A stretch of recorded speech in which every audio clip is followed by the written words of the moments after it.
What's the scariest thing that's ever happened to you? I had a heart attack at 25 years old on New Year's Eve while I was at home on my own. Wasn't really feeling well during the day, a bit like a flu. So I canceled my plans, and about 10 p.m. I started sweating uncontrollably, and within half an hour, had this indescribable pain in my chest. Between the panic and the pain, I couldn't really do much. I absolutely thought I was going to die on my own on New Year's Eve. I somehow managed to dial 000, and for a final joke to the situation, I went into cardiac arrest at exactly midnight. Got kidnapped by an ex-boyfriend who was weirdly obsessed with me when I was 16. He said he was 18, but was really 22. He tricked me into taking a ride in his new truck to a store a few blocks away. Instead, he drove out to the middle of nowhere and tried to rip off my clothes while screaming and crying at me. It got dark out, but he still wouldn't let me leave.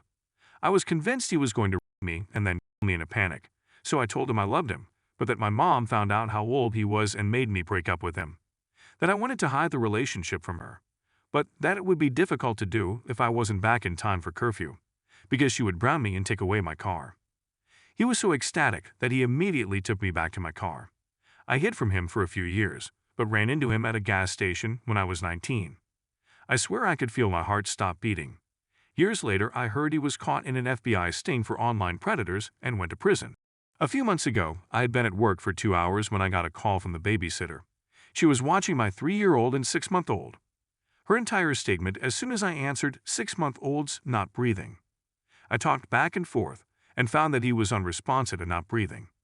Ultimately, I took off at a high rate of speed down the interstate and made it to the sitter as my wife and her boss were about to head to the hospital and follow the ambulance. I jumped in. We made it to the hospital while praying and holding hands the entire time. When we got there, they took my wife and I back as they continued to do CPR and pump more meds into him. After we saw him and sobbed, they took us to a nearby room where my wife and I talked with a doctor. He told us they'd been doing CPR for 45 minutes. We knew the science. In the middle of that convo, a nurse ran in to tell us that he had just developed an erratic and inconsistent 20 beats per minute. At this time, we knew that what would come back had no chance of survival and would be misery for him. We told him to stop. It was the hardest, scariest, and most soul-crushing 30 minutes of my life.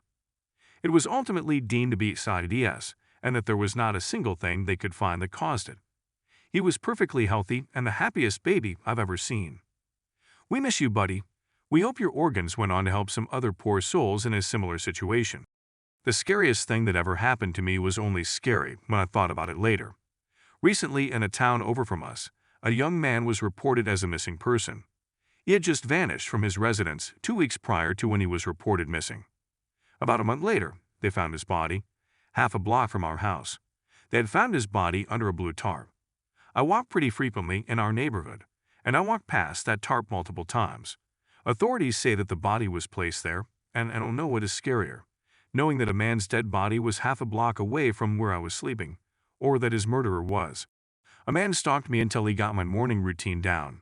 I would wake up at 5, see my spouse off, work out in detached garage-type room for 2 or 3 hours, take our dog to the park, then work in the garden or house until my spouse came home in the afternoon. That morning, my husband decided he wasn't going to work. He woke up before me and left me in bed to sleep in. When he let the dog out, he noticed the door to my workout room was open ajar, but didn't notice anything else wrong, so he closed it, called the dog, and came back inside to play video games. The guy had been waiting for me in my workout room. He had heard someone come out, so he checked the back door and it was unlocked. He came into the house with his shoes off and his pants and belt undone, and had taken one of my knives from the kitchen drawer. When he rounded the corner to the living room, my husband and dog were there between him and me, sleeping nude with the door open in the bedroom.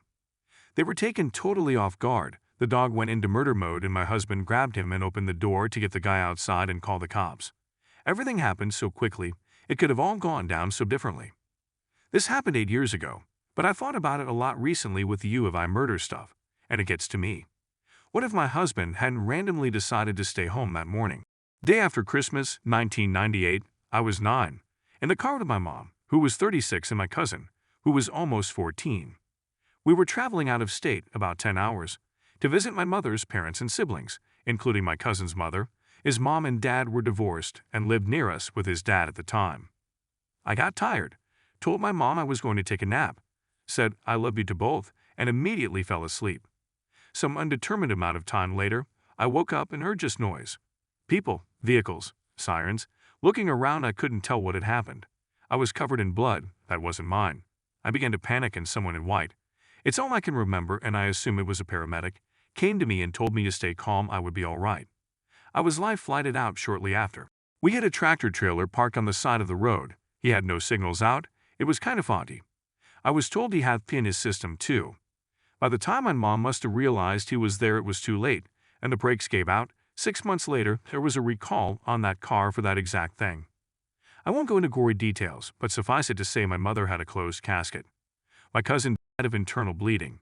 I almost died, but the doctor said the only thing that saved me was I was asleep, so I was relaxed enough when we hit, and while the internal damage I suffered was life-threatening, but was close enough to medical help that I survived. I can't think of a time I was more scared than in the back of that Lincoln Town car. Somehow my young mind shielded me from the horror of what had happened to my mother, because I should have seen her. Doctors believe it's a trauma response and I blocked it. I have zero interest in unblocking that. Whoever that paramedic was, thank you. You were there to calm me down when all I knew was terror. I think you're a big reason I'm still here today. I'm sure what you witnessed haunts you, but that little girl you calmed down is beyond grateful. My oldest daughter didn't come home from school one day. She was supposed to take the bus home to her dad's house. He called me frantic around 6 p.m., asking if she was with me. I was at work, and the panic began. Police were called. They began looking all the while my younger daughter was searching online comments for clues, and she found her sister. After several hours and what police had gathered, they weren't looking for a living 15 years old. When my younger daughter, 13 at the time, realized where her sister was, EMS was sent and cops busted into the home, terrifying a set of unsuspecting parents. I wasn't kept updated. It was chaos, and I didn't know my daughter was found. What they found was my daughter and another classmate overdosed in the bedroom. Both were rushed to hospital. They were found after my younger daughter followed a trail of comments online that indicated the two were planning to end their lives.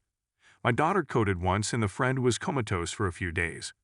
Both were committed to different psychiatric facilities once they were cleared medically. It was horrible, and I can't begin to describe the terror of those days and those first hours, or I will spiral into full-blown panic. It has been years, but there has never been anything in my life to even touch the physical illness-inducing terror of first, not knowing where she was or what had happened, then the months of never letting her out of my sight. Therapy and meds and support happened, but it has been a very long road. She is better now, but that worry is always there. A friend of mine was drinking and decided to pull out a revolver while we were sitting around talking, unloaded the gun, but in a drunk stupor decided to replace one bullet and play Russian roulette. While trying to take the gun from him, he points it toward the ground and says it's not loaded and pulls the trigger, hitting me in my left leg. Blood was everywhere, but luckily we was only 1 block from the hospital, and I immediately rushed out and flew straight there. They believed I was going to lose from the knee down, but after a second opinion and a transfer to a better hospital, there was minimal damage after surgery and a couple months recovering. I retained 100% use of my leg. Thank the Lord above. Never talked or hung out with him again. Never hang out with drunk idiots or idiots in general. Stupidity and guns don't mix. Scary medical experience warning. My appendix was about to burst when I was 8, but I didn't feel anything until I woke up early one day, feeling a little sick in the stomach. Slowly over the course of the morning it built up into the most unbearable pain.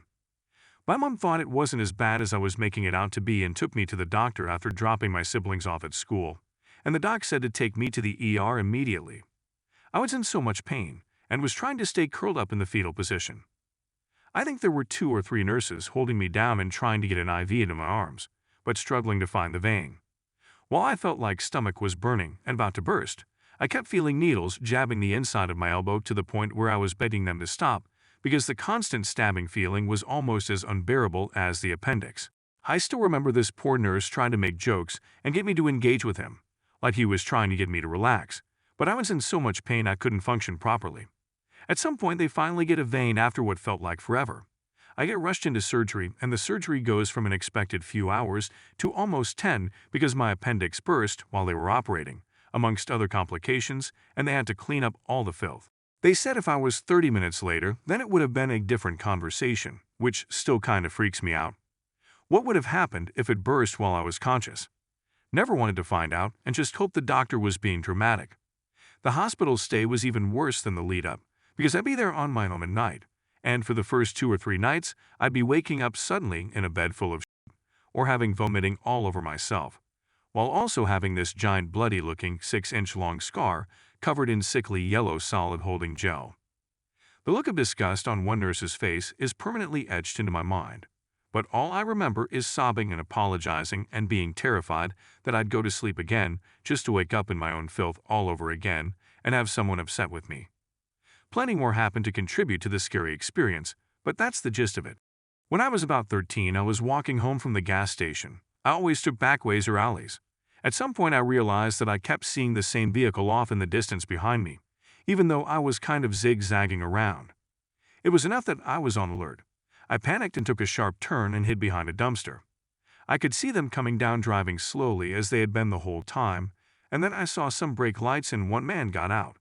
I just remember sprinting full force and very much on the main road, all the way home and locking the door, and just being filled with fear, because I also knew both parents weren't home. I always tried to reason with myself that it was a coincidence, but I'm not so sure it was, and I have bad dreams about it for a very long time afterwards. I also never took back ways ever again, and it took me almost a year to feel safe walking anywhere alone again.